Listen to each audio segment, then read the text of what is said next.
everyone, to the April International Environment Forum webinar. Today, we are welcoming Michael Richards, who has 40 years of experience in his field as a natural resources economist. He spends his time looking at the issues around forests and deforestation from the perspective of environmental economics.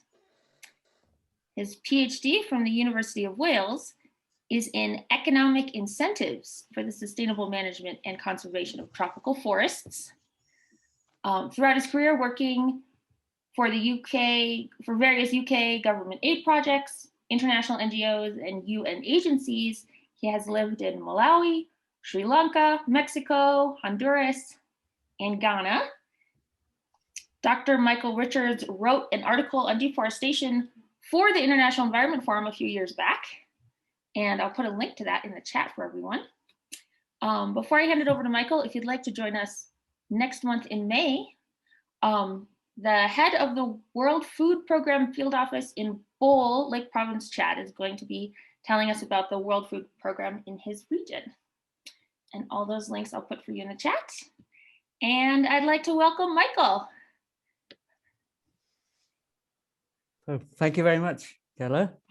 Don't know whether to say good morning, good afternoon, buenos dias, buenas tardes, wherever you are. Great to see you all. In the blurb, it says I'm going to talk about the importance of tropical forests. Well, rather than do that, I think we're just going to start by showing a very short video. It's a National Geographic video about forests and deforestation. So Christine, if you would like to put that on. Forests cover about 30% of the planet, and the ecosystems they create play an essential role in supporting life on Earth. But deforestation is clearing Earth's forests on a massive scale, and at the current rate of destruction, the world's rainforests could completely disappear within 100 years. Why should we care about deforestation?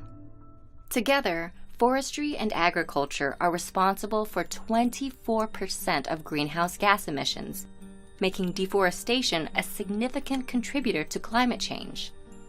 Deforestation impacts the amount of greenhouse gases in the atmosphere in two ways. First, when trees are felled, they release the carbon they are storing into the atmosphere.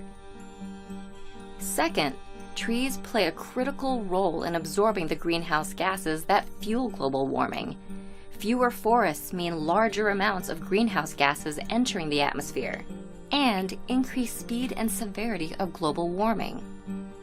In addition to helping regulate the Earth's climate, forests provide habitats for over 80% of the plants and animals that live on land.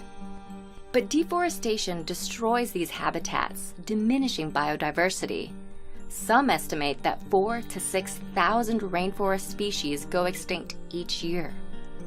This also affects the more than 2 billion people who rely on forests as sources of food and shelter. The biggest driver of deforestation is agriculture. Farmers chop down trees in order to plant crops like soybeans, palm trees, and cocoa, or to make room to raise livestock for beef. Logging operations, which provide the world's wood and paper products, also cut countless trees each year. Forests are also destroyed as a result of growing urban sprawl as land is developed for dwellings. The effects of deforestation are grave, but not irreversible. Efforts such as managing forest resources, eliminating clear-cutting, and planting new trees to replace those removed are already being made to reduce deforestation's environmental impact on our planet. And while some plant and animal species are gone forever, combating deforestation can help prevent further loss of biodiversity.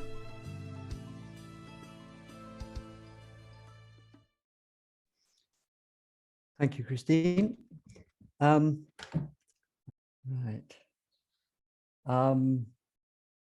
So I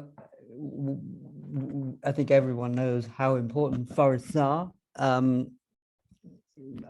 think I'm going to talk quite a bit about the ecosystem services from forests, which we know regulate as well as climate, which is currently perhaps the most topical subject around forests, regulating water flows, soil retention, coastal flooding, and of course, zoonotic diseases.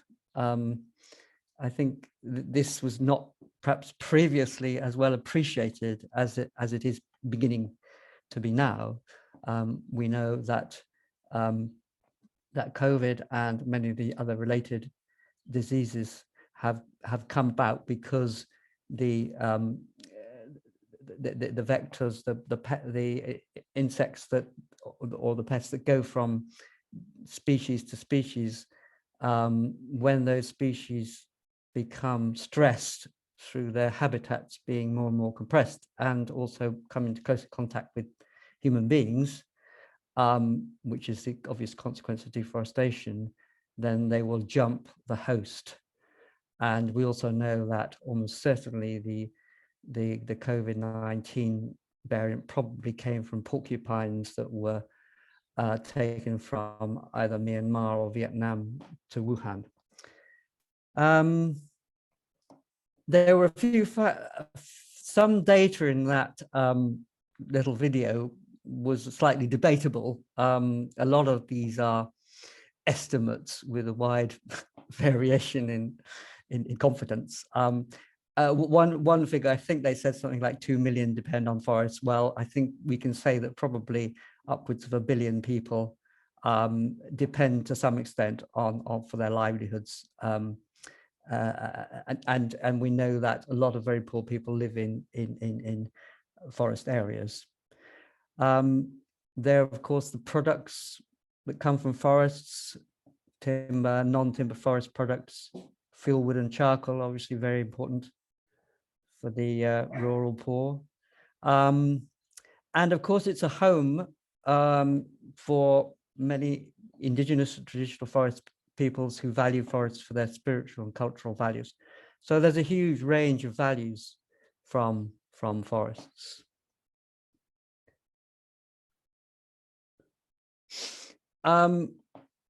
So the main, as I say, forest ecosystem service value, which is, shall we say, in the news, is around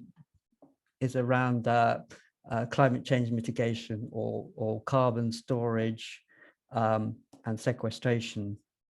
So we know that something like 70% of global terrestrial carbon is stored in trees and forests.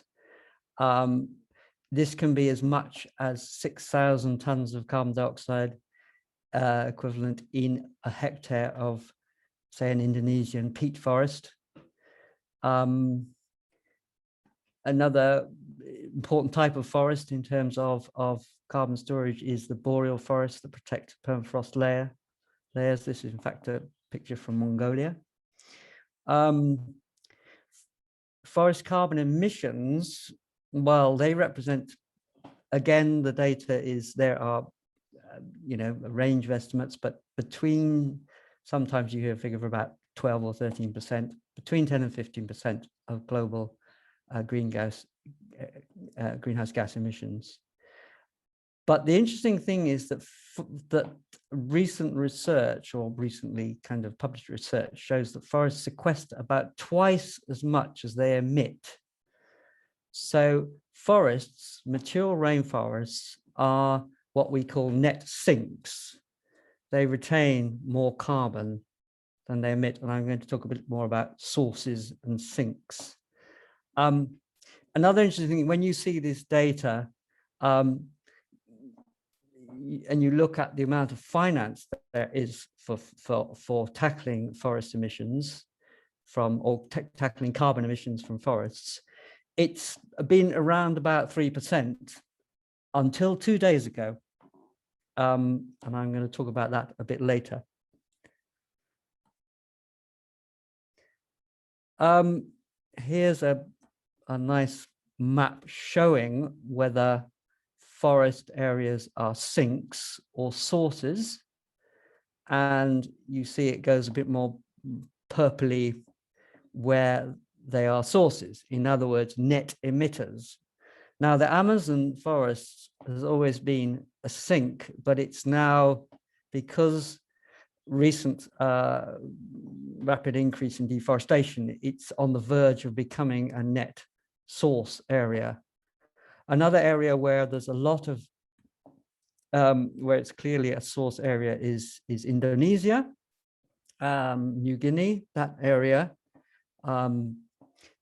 Partly it's been forest fires, and it's also those peat forests, which unfortunately those peat forests are very good for particularly, well, either palm oil or timber for pulp and paper production, primarily acacia plantations.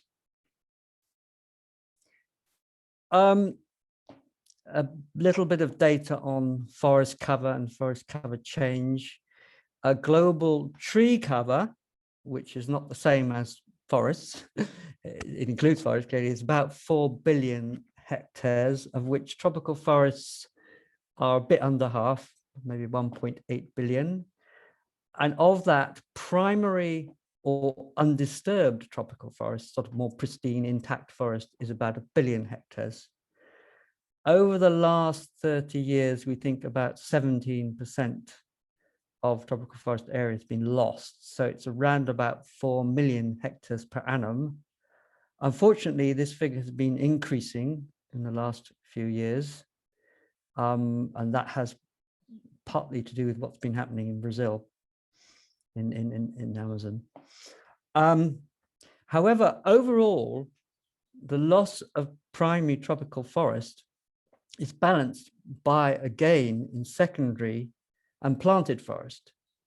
So in several countries in Asia, for example, China and Vietnam are two that spring to mind, there's been huge plantation schemes, plantation and reforestations. There's projects like the Great Green Wall, which goes from the west right across to the east of Africa. And there's also revegetation happening due to climate change.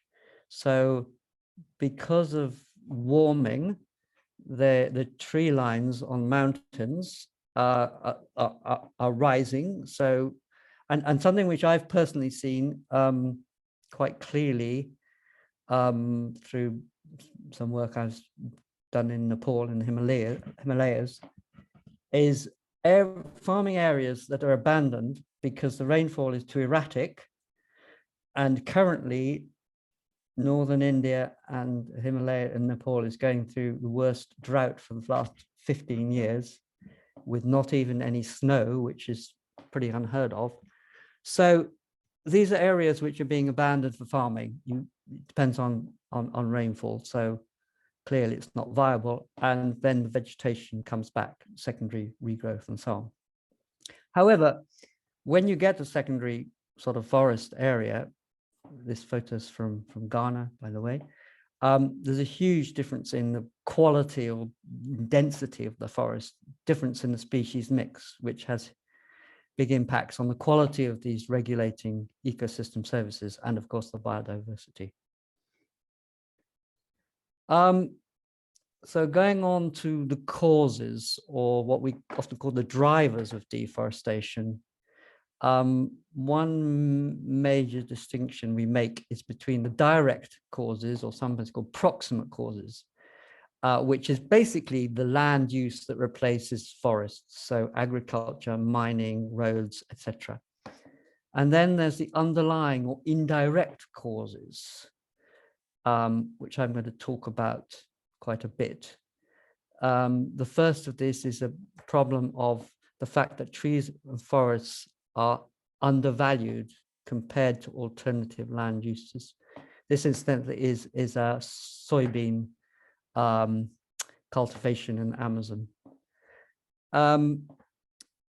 Secondly, trees and forests are too easy, and in brackets profitable, to cut down.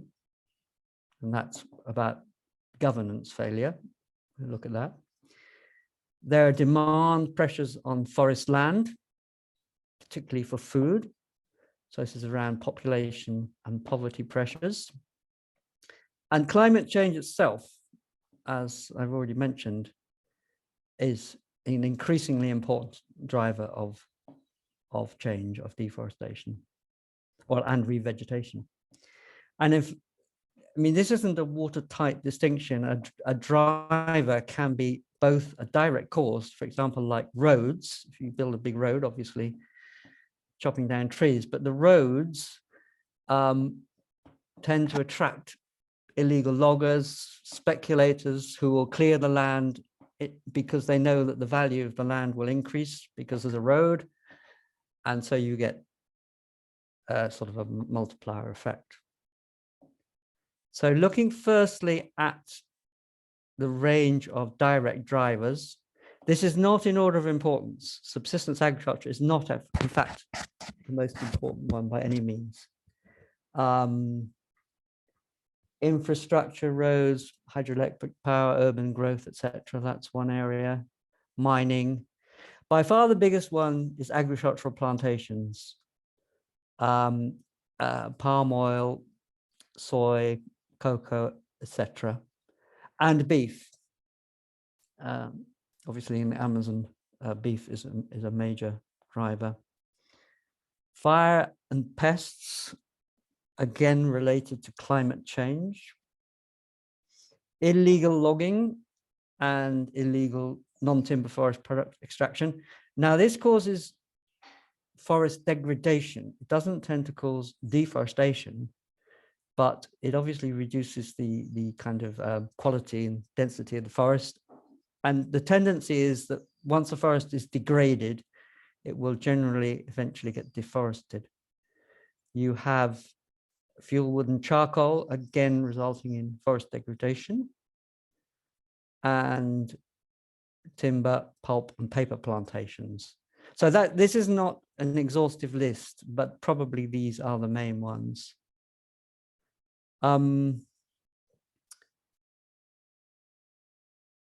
So, hold on, I think I'm actually going to go back to that slide. I think I had gotten in the wrong order.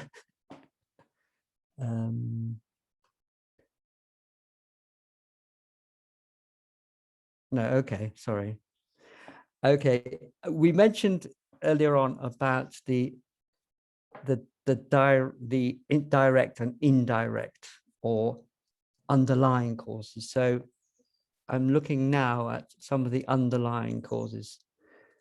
And the first one is what environmental economists will call market failure.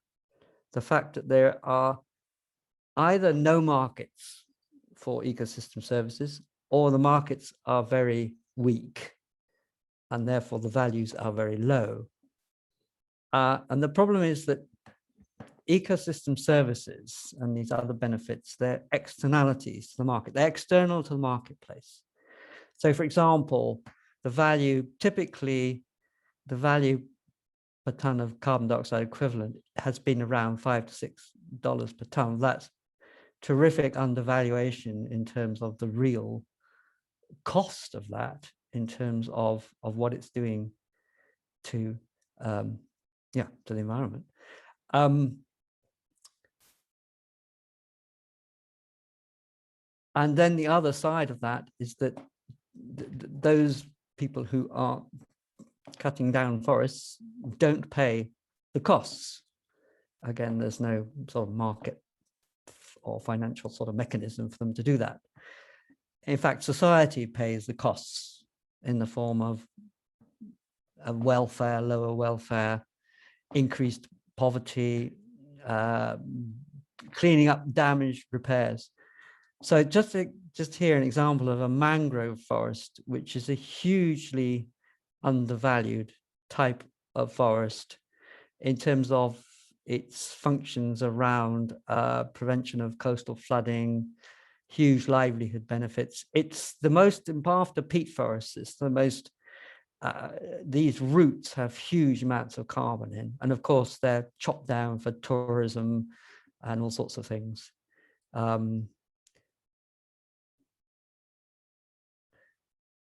So the second type of problem in these indirect underlying causes is the problem of policy and governance failure,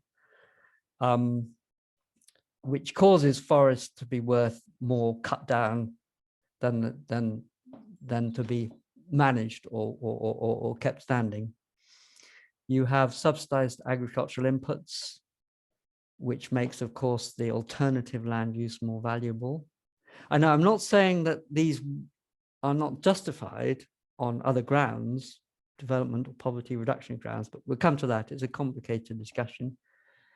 Roads, major roads in rainforest areas are a huge problem. The Chinese are planning a big road through the middle of Borneo, by the way, or Kalimantan as it's called now, for example. Corruption around and illegalities around concessions, allocation, especially for crop plantations. Some studies have shown that illegal sort of crop plantations could be at least a third of in terms of driving deforestation, driving about a third of it. Weak law enforcement and control, most obviously around illegal logging, or not preventing illegal logging. Not recognizing or protecting the land rights of forest peoples. This is a major policy failure, which again we'll come to. Also, marketing restrictions put on forest communities. So these are all types of policy and governance problems that affect the economic viability of sustainable forest management and forest conservation. Lack of accountability and transparency. So what happens? These policy and governance failures reinforce the market failures. So we mentioned about the problem of the low value or zero value of many of these ecosystem services. Well, things like illegal logging and illegal non-timber forest product extraction means you get lower product prices. There's obviously a greater supply than there would be in a situation in which you only had legally produced timber or gums or resins or whichever non-timber forest product one's thinking of. The other problem is, or second problem is, that sustainable forest management also faces higher costs. Bureaucracy, various formal and informal charges, bribes, payments at police checkpoints, wherever. If you're transporting timber, even if it's legally produced, you still have to pay all these various costs that governments put on as a way of raising revenue.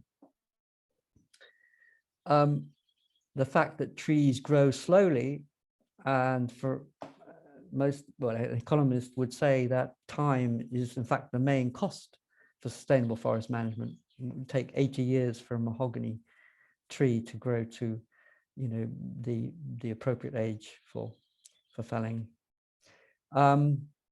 We've mentioned the marketing restrictions thing. So economic studies show that even subsistence farming is more profitable than sustainable forest management, which is why we have the situation we have. This one is, I don't know whether I can't see the top of my screen because of all the Zoom commands, but this one says it's about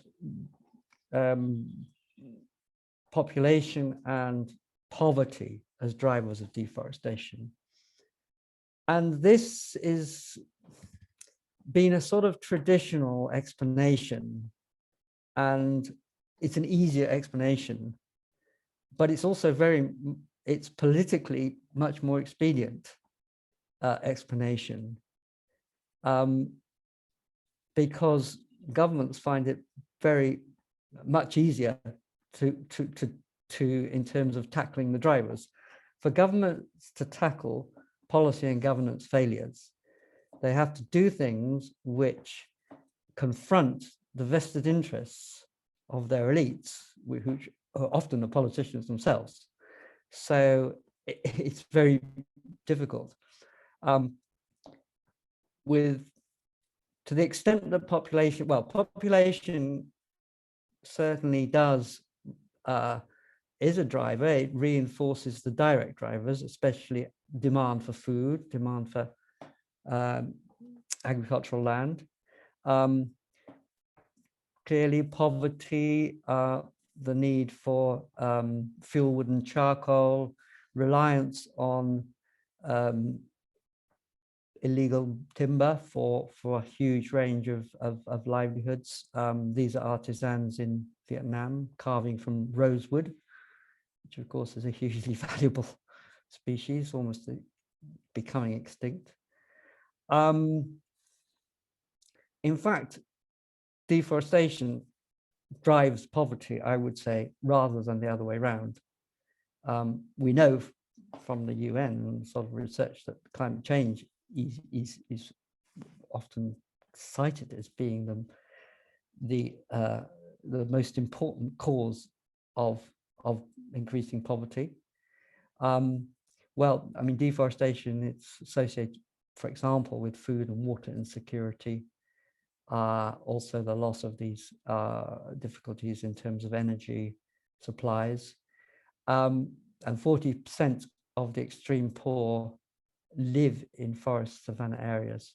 So it's obviously going to have a severe impact. There is a concept we sometimes talk about, appropriate deforestation, which is basically saying that some deforestation can, if you like, be socially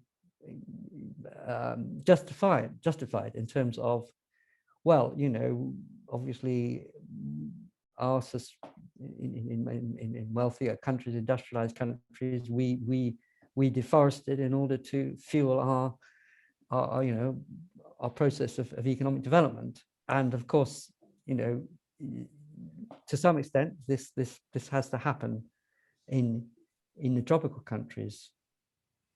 So it's a complex, the whole issue of population and poverty in particular is a very complex kind of contested sort of difficult area.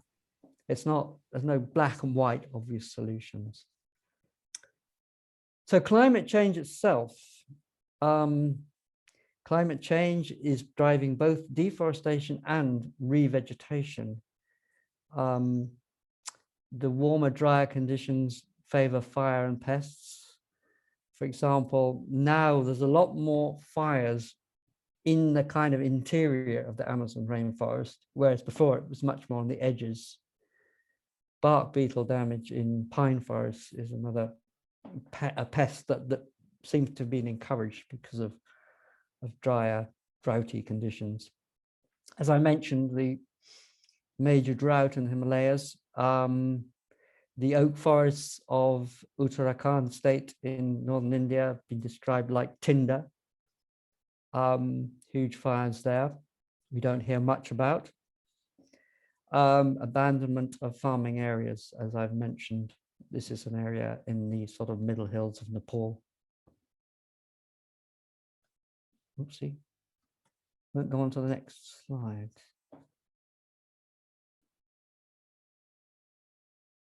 Okay. So going on now to the solutions part of this, we've basically covered the drivers or causes of deforestation.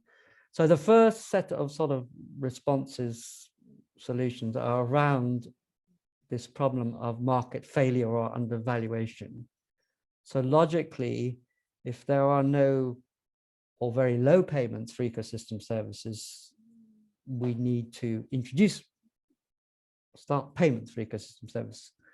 And the main one so far has clearly been carbon, because of the importance of climate change mitigation.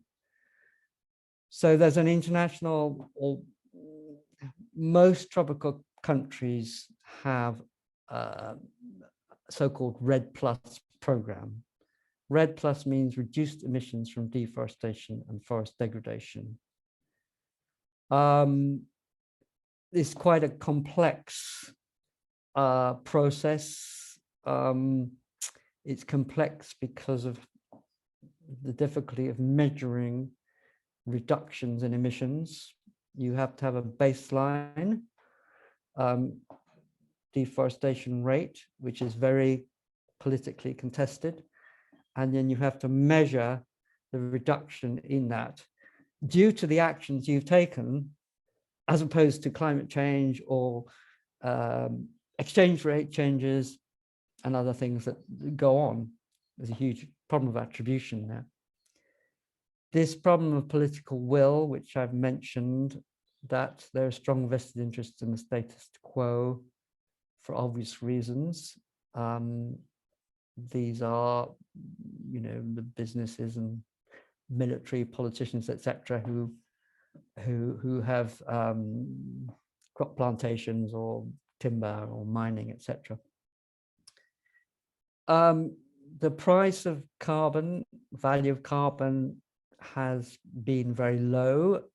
For example, in projects supported by the World Bank Biocarbon Fund, the value is $5 per ton of carbon dioxide equivalent, which is almost laughable in terms of the real value of it.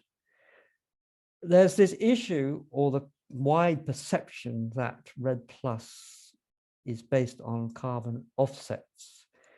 In fact, so far the way it's worked, for example, Indonesia recently received quite a big payment from the Norwegian government. It's not actually coming from carbon offsets. It's more a question of aid programs. Germany is another one, USA and so on, that they're using money from the aid program to pay for REDD+. And I don't think there should ever be a carbon offset basis. It needs to be based on a carbon tax, and a carbon tax cuts emissions at source. But then it's attacked a lot by NGOs on the basis of the carbon offset basis, which is, I think, is an incorrect perception. There's a major problem of REDD+, which we call leakage. And basically, it's where you might tackle deforestation in one country quite successfully. For example, a country I've worked in quite a bit is Vietnam. Well, Vietnam's managed to reduce its deforestation rate. However, it's greatly increased next door in Laos, or Laos, because of course the demand is still there. So basically the deforestation is displaced to the next door country, probably with weaker governance. There are hundreds of examples of that. There are issues around social effects, and this is there are mechanisms within REDD+ or systems to try and prevent negative social impacts.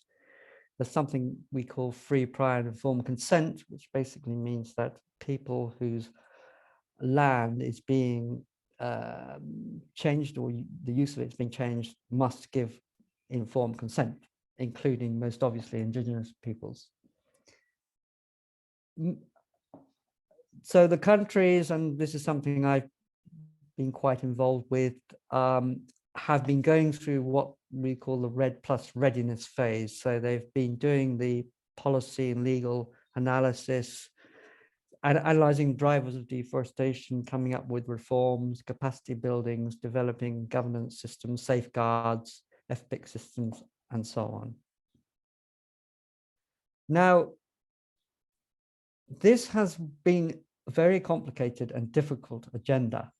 And I think a lot of people would say that so far it's been a failure. Although in some ways, we're still so early in the process. It's too early to say something's failed because, you know, it's a very long-term process. Now, excuse me, there's been actually some very important developments within the last, well, 2 days ago at the Earth Day on the 22nd of April. Something called the Leaf Coalition was formed, or at least it was published and presented. So LEAF means lowering emissions by accelerating forest finance. So I said earlier that there's been very little forest finance in terms of the scale of the problem and the amount of emissions from forest. The LEAF Coalition is basically 3 governments, US, Norway, and UK governments. Norway's been the main donor until now, and 9 companies, including, for example, Amazon, Bayer, McKinsey, Nestle. They're all enormous companies. One question I have is, where is the EU in this? Why isn't the EU part of this? Anyway, there's a commitment that there is basically a $1 billion fund, and countries, and also within countries, states or provinces have been asked to make proposals, or are in the process of being asked to make proposals by the end of this year, which is incredibly short, probably too short for them to be really well worked out proposals.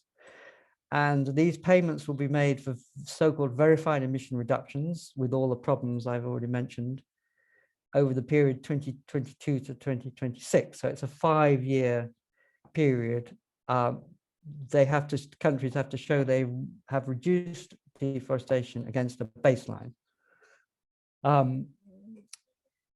They're going to pay $10 per ton, which is doubling of the current normal price.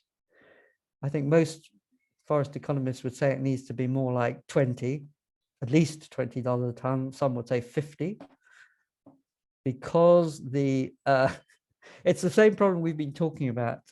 The alternative uses of the land, the so-called opportunity cost of forest conservation or sustainable forest management, are so high. You can make so much money from clearing the forest for oil palm or soybean plantation, etc.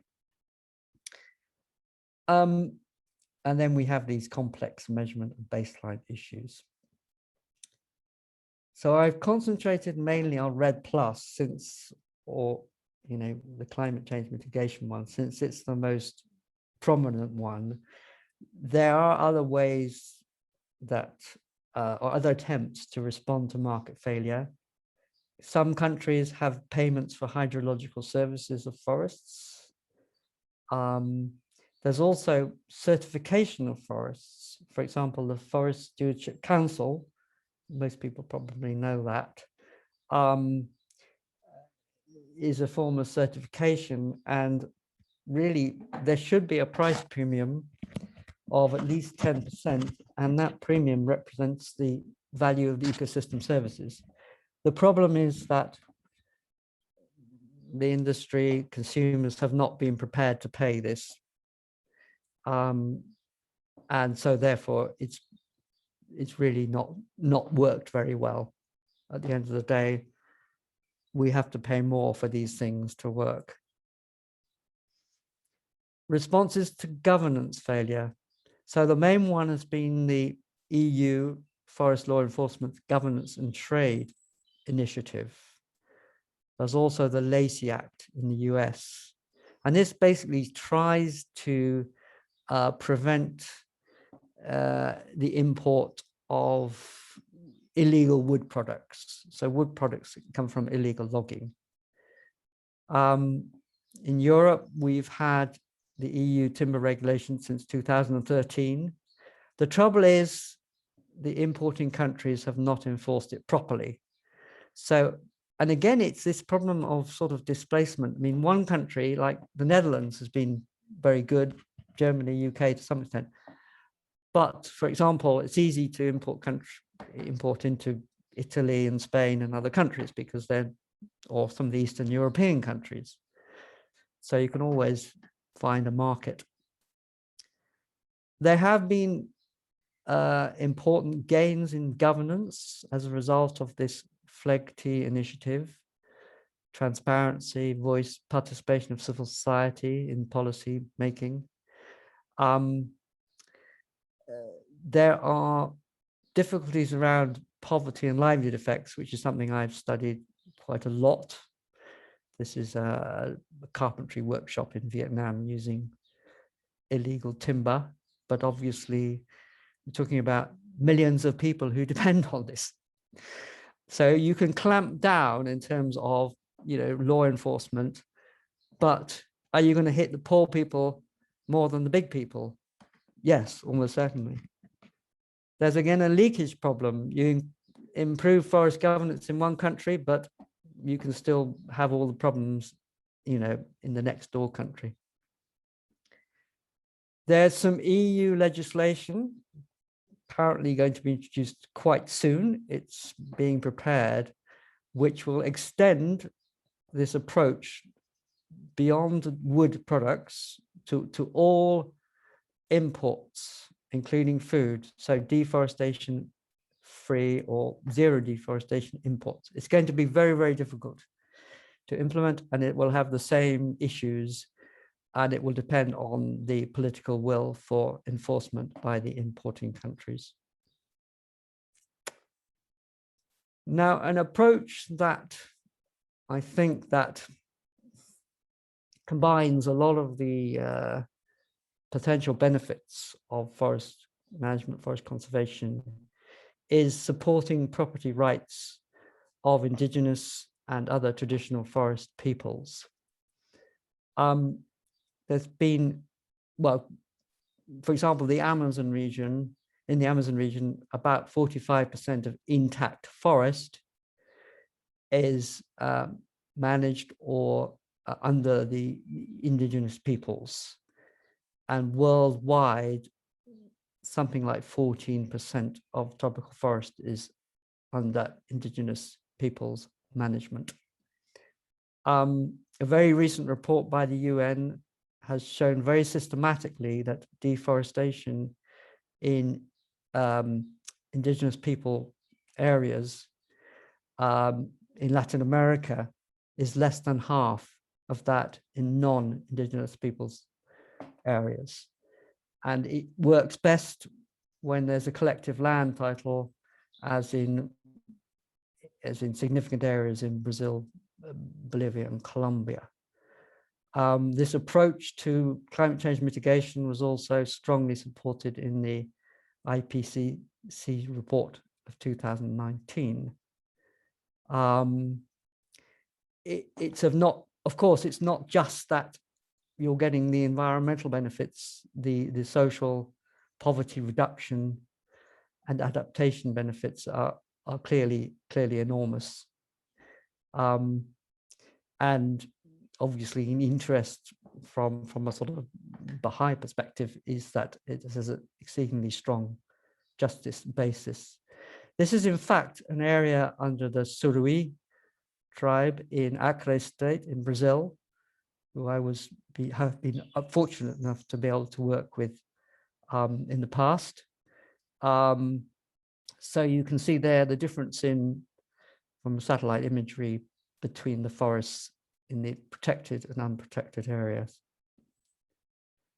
I think one of the very interesting things about indigenous, the so-called cosmovision or sort of world views of indigenous peoples is that they put great importance in reciprocity. This is basically the basis of their value systems and their relationship with nature, with forests. So if you take something from the forest, you have to give it back. Just as their social systems are based on the gift economy, which is again reciprocity of if you receive a gift, you give one back, and vice versa. And that's the way the whole system holds together. And the quotation of Abdul Baha, which Keller, I think you're going to read, which sort of mirrors this quite nicely. Cooperation and reciprocity are essential properties which are inherent in the unified system of the world existence, and without which the entire creation would be reduced to nothingness.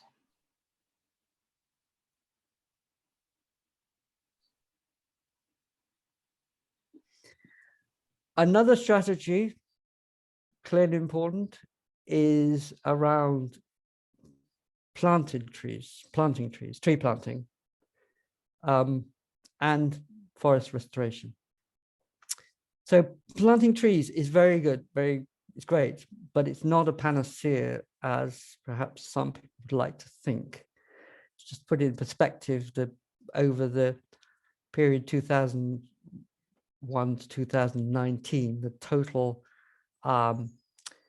sort of sequestration contribution of planted trees came to about 5% of the global forest carbon sink. Also, you can't just plant trees for carbon storage. It has to be the right trees in the right places. And there are often very important trade-offs between objectives, between social or sort of development, food production, etc. objectives, and carbon retention. So they must be the right trees. Natural forest restoration is arguably more important in terms of climate change mitigation. And forests, tropical forests, will grow back very effectively if they're given a chance to. You just have to have a few seed trees. So unless the sort of land use is completely changed permanently, then the forests will grow back. We're in the UN Decade of Ecosystem Restoration, and there's a so-called bond challenge to restore 350 million hectares. The trouble is, it's very economically, again, there's not money to be made from this. It depends on donors and development aid. Agroforestry and trees on farms have a huge role. There are multiple benefits from this. There's the Great Green Wall project, which has, as I mentioned, this has in the process of restoring 15 million hectares of degraded land in Ethiopia, for example, and in Niger, farm forestry has helped feed 2.5 million people. Well, these are claims from some of the evaluations. This is incidentally is a banana stroke cocoa stroke timber farm, if you like, in Ghana. So you get sort of multi-story agroforestry systems, which are much more sort of sustainable and produce the livelihood and food production benefits necessary. I know this has all been a bit gloomy, but there have been some success stories. And this success has generally depended on strong leadership. So Brazil under President Lula managed to reduce the Amazon deforestation rate by almost a half. And this was itself almost half the tropical forest. However, of course, the recent president hasn't been quite so sympathetic, and deforestation is dramatically increasing. Indonesia, although it's, as you saw from the earlier map, is a source of carbon emissions. Under President Widodo, they have actually significantly reduced deforestation.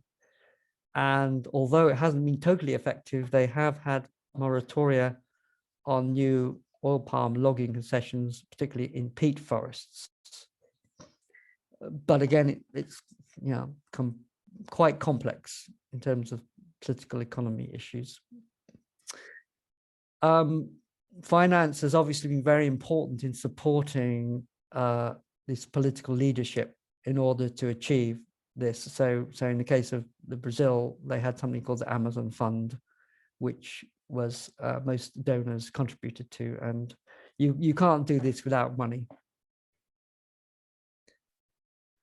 So a few conclusions. I think that the good news is that there are some strong equity and justice-based solutions out there. For example, like the support for the land rights of indigenous peoples, and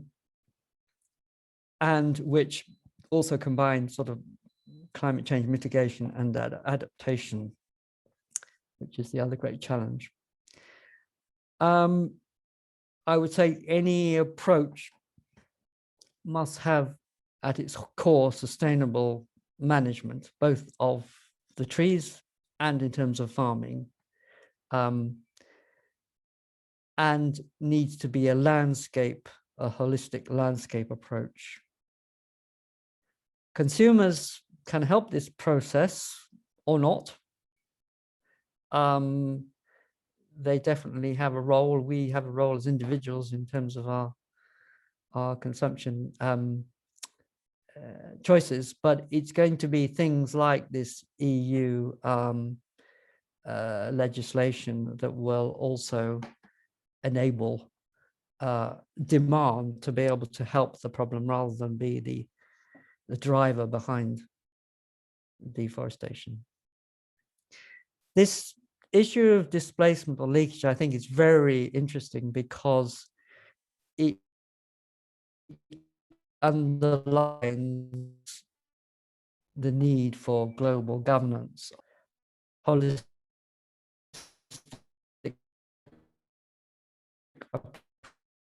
approach rather than working with individual, say, and I think most economists would say that we need a global carbon tax in order to be able to really tackle climate change. A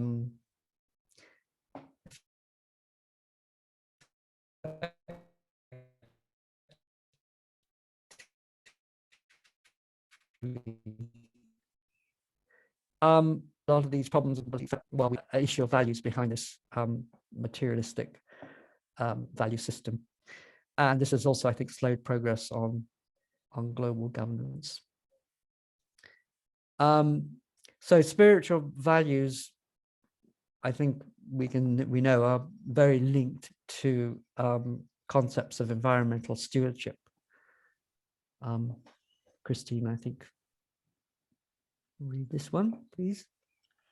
Destabilization of the global climate system is in large measure a moral challenge, requiring humanity to develop a greater sense of stewardship and responsibility for the environment, as well as a greater awareness of the interdependence and oneness of all the Earth's inhabitants.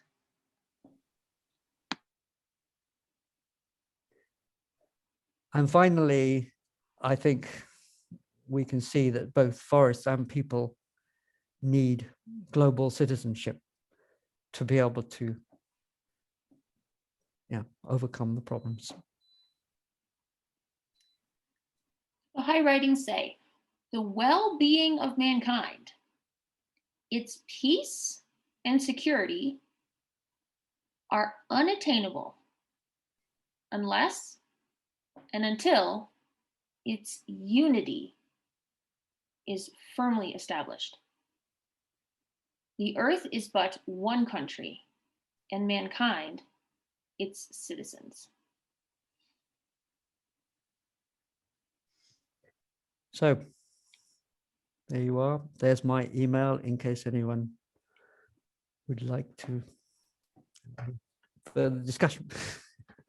Thank you.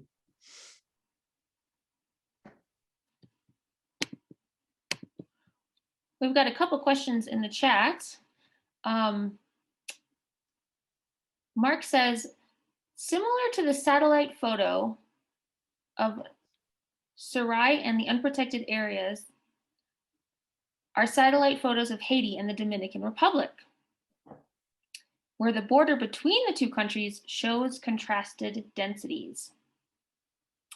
Are the two cases similar in terms of local and root causes?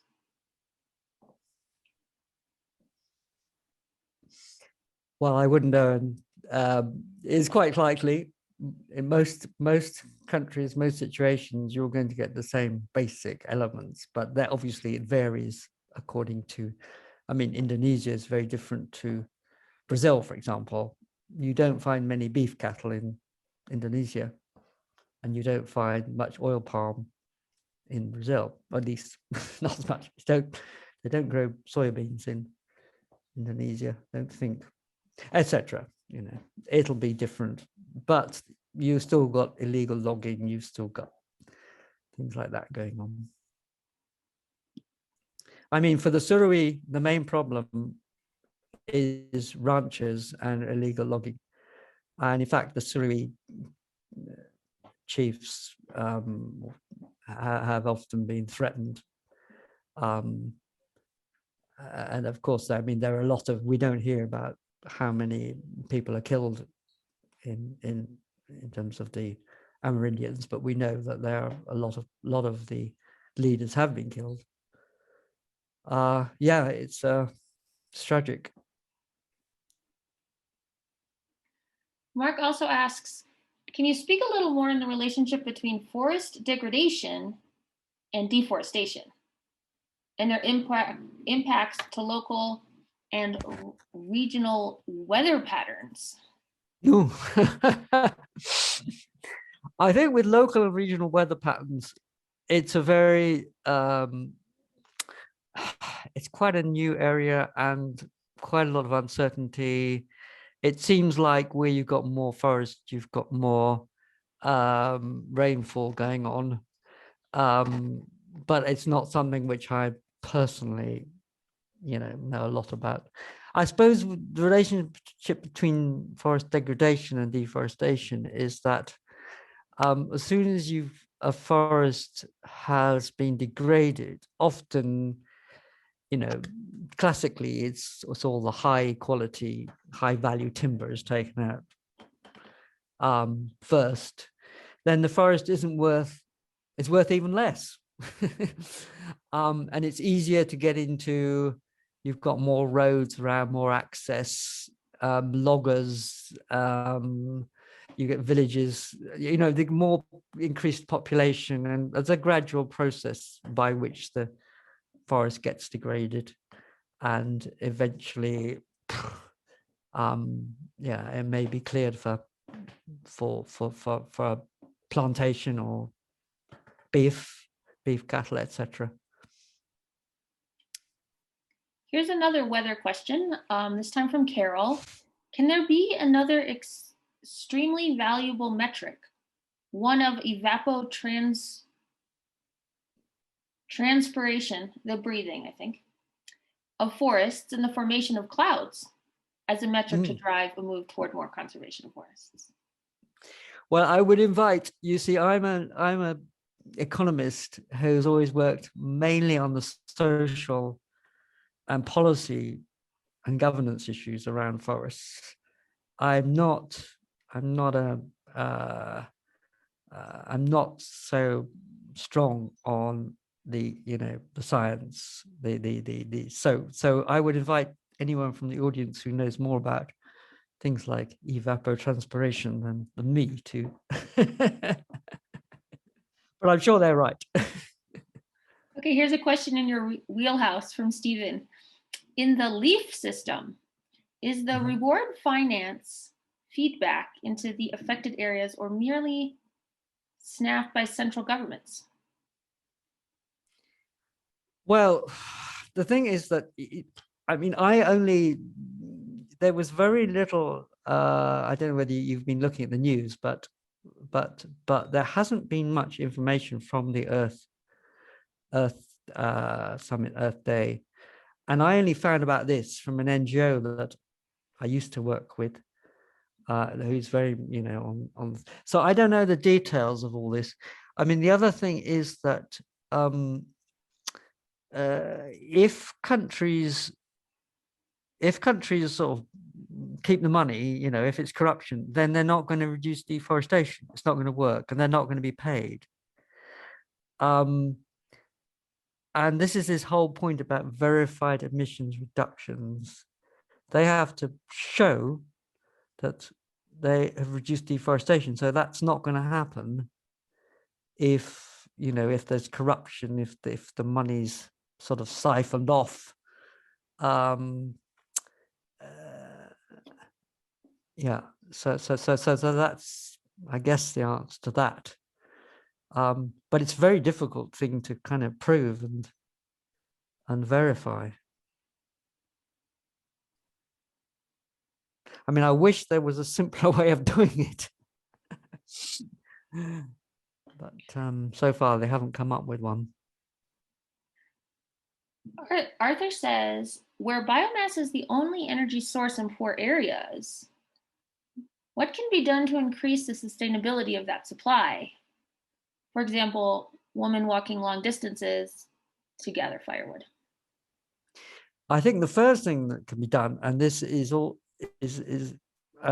part of most of these RED Plus programs, is things like improved cook stoves, more efficient use of fuel wood, switching also to other sources of energy. Well, there's biogas, there's LPG. So countries are desperately trying to. You can also have, more sustainable production of charcoal and fuel wood. You can have fuel wood, sort of small scale fuel wood plantation lots, or so this is happening to try and kind of reduce the erosion of more intact forests. But it's quite difficult. Obviously people must have fuel for cooking and for heat. Obviously heat in higher altitude regions like the Himalayas is incredibly important. Ricardo brings up an issue related to the funding that you mentioned. He says, do you have concerns about Bayer and Nestle with their historical record being at the center of the initiative? Well, we don't know, Ricardo, exactly how this is going to work. If it's a carbon offset basis, I would have huge concerns, yes. I mean, obviously, with climate change mitigation, we have to tackle it at every single, opportunity, and cutting emissions at source is the most important. So anything that reduces pressure on carbon to cut emissions at source is bad. But I'm not quite sure how it's going to work. I mean, everyone is aware of the huge sort of controversies around offsets. On the other hand, we don't quite know what the basis of. I mean, we know that Jeff Bezos of Amazon is the most, richest person in the world. Is he going to be more like Bill Gates and, make contributions, or is it going to be with strings attached? I just don't know. There's not enough information that's come out about this so-called LEAF coalition yet. And it will be severely scrutinized when it does. I have noticed, though, that NGOs like the Environmental Defense Fund, which is a fairly sort of left-leaning environmental NGO in the US, seems to be supporting it. So, yeah, I think one has to keep an open mind until one knows the details. As individual citizens, we have a lot of sway in this. Amazon, the corporation, is participating in environmental funding and so forth now because of pressure from its own employees. So keep that in mind as you think about your workplace and what power you have as an individual. One question about justice here from Kiara. You've mentioned how carbon tax can be a valid solution, but could it possibly have its downsides, such as sending the message that if you can pay, you can pollute? Or is there a way around this problem? No, because carbon tax will reduce emissions at source. By definition, you are taxing carbon emissions. So it's not an offset. You are. It's a bit like, I don't know. Companies will have to change their production systems. The more carbon they emit, the dirtier they are, the more tax they pay. And then you use that money to finance, greener and more sustainable solutions. I see it as sort of basically different to offsetting. It's a fiscal policy. Just like progressive taxation, I suppose. Those polluting the most are those with the most money and the most affluence. The polluter pays principle, yeah. Christine says, in afforestation efforts, as you stated, it is important to plant the right kind of trees, especially native trees. How much is this considered in the current afforestation efforts, such as in the Green Wall in Africa? I don't know enough. I don't have enough details on the Green Wall. In fact, I'm going to throw this question to Ricardo, who manages International Tree Foundation, that yes, it may be native species, but actually it may often be a fast-growing exotic species because the villagers need the money. So there's a balance here. You have to balance, what the development needs are. But I would say that, you have to take into account the objectives, and especially the people who own the resource and who are doing the tree planting, etc. Ricardo, what's your view? Well, I hope this is not some sort of revenge about my Nestle question. But Michael, well, I think it's a combination of both. In agroforestry plots with economic value, like fast-growing species are important. But I will refer to the experience of Tony Rinaldo in the area, that he discovered that. Sorry, my kid just came into the room. He discovered that native species in the area really do perform a lot better because of the drought conditions. So it's not just about economics, it's also about the performance of the species. But I believe the Great Green Wall has a combination of agroforestry and fast-growing species with native species. How is the Great Green Wall coming along? The goal was to create a huge amount of afforestation so that the progress of the desert could be halted. Is that right? Yeah, clearly. But I think the interesting thing is a lot of it has been about farm forestry, trees on farms, not just great blocks of trees, because that's what people need. And it's a balance of trying to balance these different objectives. What's best for the environment and what's best for people, you want to combine that, but if you go lean too much one way, you're going to the other, you have problems.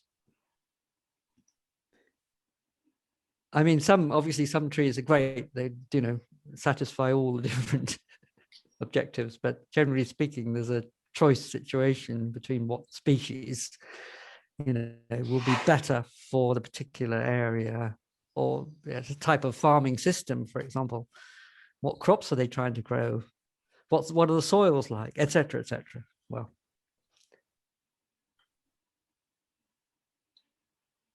Paul is asking, what is your opinion on the film Planet of the Humans? Planet of what? Sorry, Maybe you haven't heard of it. I don't think I've seen it or heard of it. Excuse my ignorance. He also asks, what do you think about the impact of forest fires on the American West?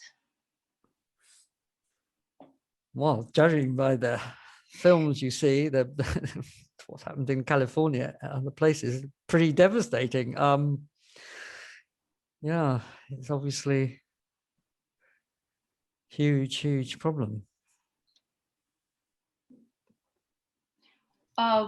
Forest fires are one of the many reasons that forest fires are so bad in the American West is we have stopped the traditional and made illegal the traditional practices of preventative burning that many indigenous people were doing.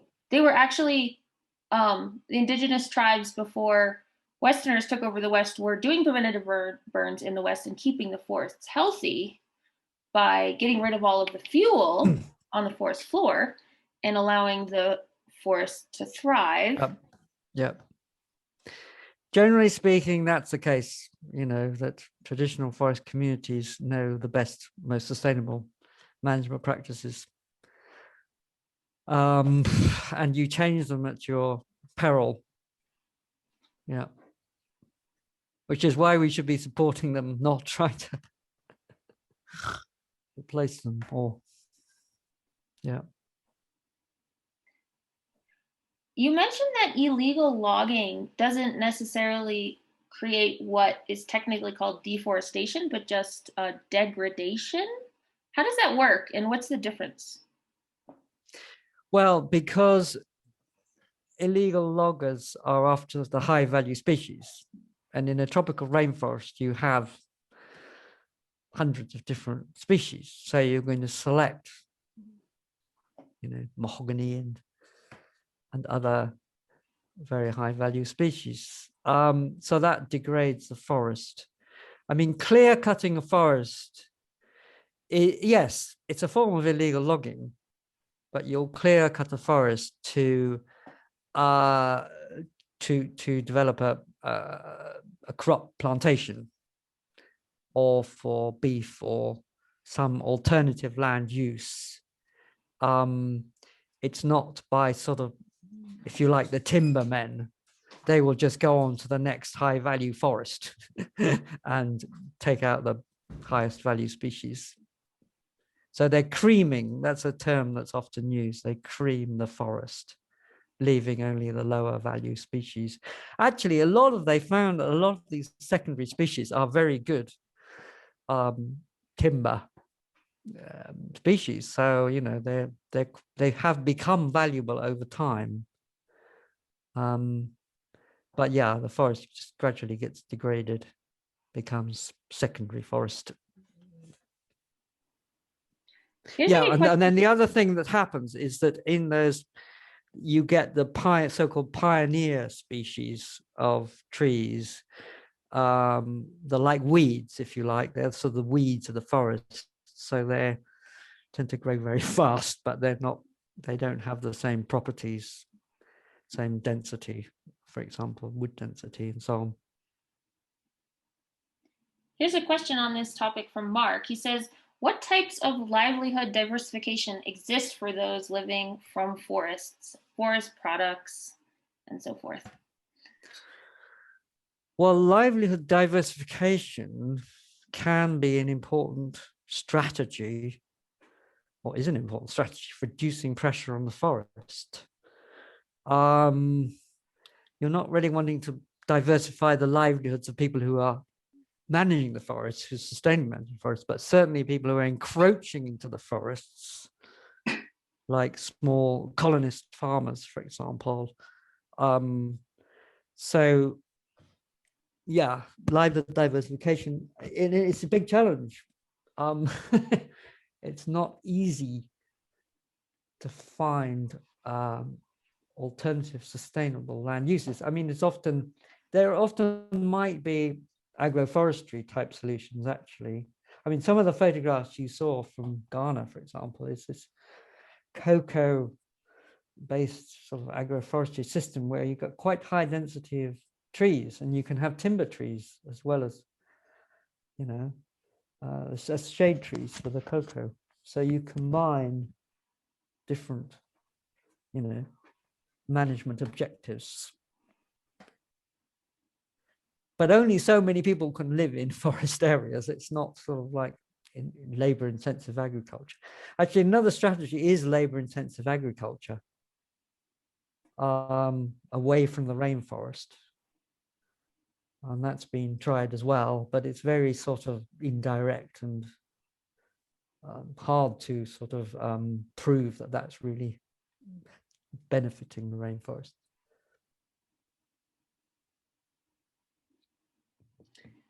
Lena is encouraging everyone to watch the Planet of the Humans documentary, which was mentioned earlier. It's ringing a bell now. I heard from a friend, Planet of the Humans talks about the trade-offs with different green energy solutions and what it costs to manufacture and install and maintain a lot of our green energy infrastructure that is our current best options to get off of fossil fuels. The link to that documentary is in the chat. Right. Steve has another question. Can you give examples of countries which have been most successful overall at protecting forest peoples and their environment? What legal regimes are necessary? Well, I think we sort of covered that with the, you know, it's the most important thing is legally recognizing and protecting their land rights, their property rights, customary land rights. Yeah, I mean, certainly Brazil for a while. There's countries like Costa Rica, Guyana, that have also, I mean, in Costa Rica, they've been very clever at combining ecotourism with forest conservation. Yeah, I mean, there are quite a lot of examples. Parts of Panama, Colombia. It's where they've retained, Colombia is an interesting example because they have these resguardos, which they're the kind of traditional institutions that govern their use of natural resources, and which are kind of underpinned by these values I mentioned, the cosmovision values, reciprocity, the gift economy. But what happens, of course, is that, you know, materialistic value systems are coming in and eroding those value systems, which then erodes the institutions that govern and control the natural resource management.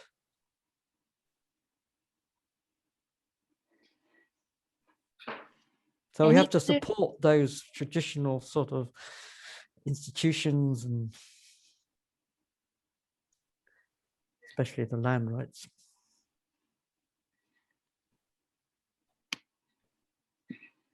Any other final comments or questions before we finish up here?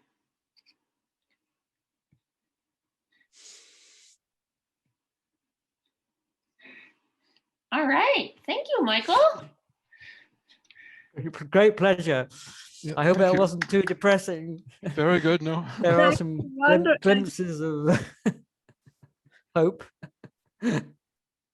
Thank you very much. It was very interesting. I learned so much. It was fascinating. Thanks a lot. And it was good to see everyone. Yes, great. Stay well until next month. Bye-bye. Thanks. Bye, everyone. Very nice presentation, Michael. Thank you. Thank you. Thanks, Michael. Thank you very much. Bye. Bye.